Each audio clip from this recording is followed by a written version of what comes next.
बढ़ते आगे, सीएम योगी का विपक्ष पर बड़ा हमला। धर्म के आधार पर आरक्षण का विरोध, ये सीएम योगी की तरफ से कहा गया। विपक्ष तुष्टीकरण की राजनीति कर रहा है।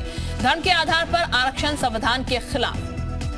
तो सीएम योगी ने विपक्ष पर करारा प्रहार किया है। देखिए, कोलकाता हाईकोर्ट ने ओबीसी आरक्षण नहीं बल्कि मुस्लिम आरक्षण को लेकर के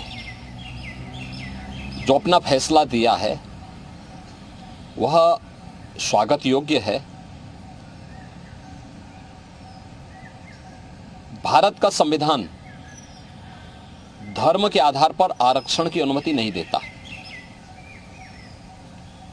वेस्ट बंगाल की मुख्यमंत्री टीएमसी की सरकार ने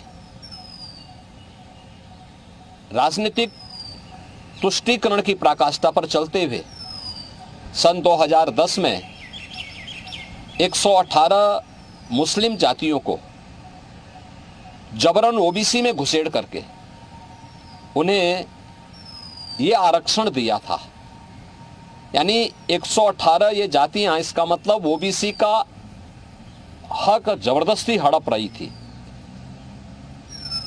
और इसी असंवैधानिक कृत्य पर माननीय उच्च न्यायालय कोलकाता ने टीएमसी गवर्नमेंट के फैसले को पलटा है और एक जोरदार तमाचा मारा है। यह कार्य असंवैधानिक था और इसको अनुमति नहीं दी जा सकती है। स्वाभाविक रूप से बाबा साहब भीमराव अंबेडकर ने भी देश के संविधान सभा में इस बात को कहा था, बार बार कहा था। आरक्षण भारत के अंदर अनुसूचित जाति जनजाति के लिए और मंडल कमीशन के बाद ओबीसी के सामाजिक और आर्थिक पिछड़ेपन को ध्यान में रखते हुए आरक्षण की व्यवस्था की गई थी। लेकिन धर्म के आधार पर आरक्षण की इजाजत भारत का संविधान कभी नहीं देता। और बाबा साहब भीमराव अंबेडकर ने इसके लिए बार बार देश को वार्न किया था कि धर्म के आधार पर भारत का विभाजन हुआ था।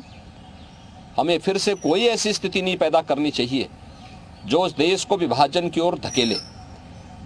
और मुझे लगता है कि यह फैसला एक नजीर बनना चाहिए। यह फैसला जो कर्नाटक के अंदर कांग्रेस की सरकार ने ओबीसी के अधिकार पर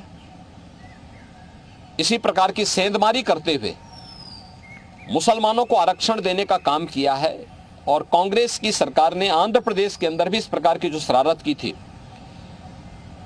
इसका जोरदार जवाब दिए जाने की आवश्यकता है। और मुझे लगता है कि किसी भी प्रकार के उस कार्य को जो असंवैधानिक हो, भारत के विभाजन की आधारशिला रखने वाला हो, भारत को कमजोर करने वाला हो, उसको कतई स्वीकार नहीं किया जाना चाहिए।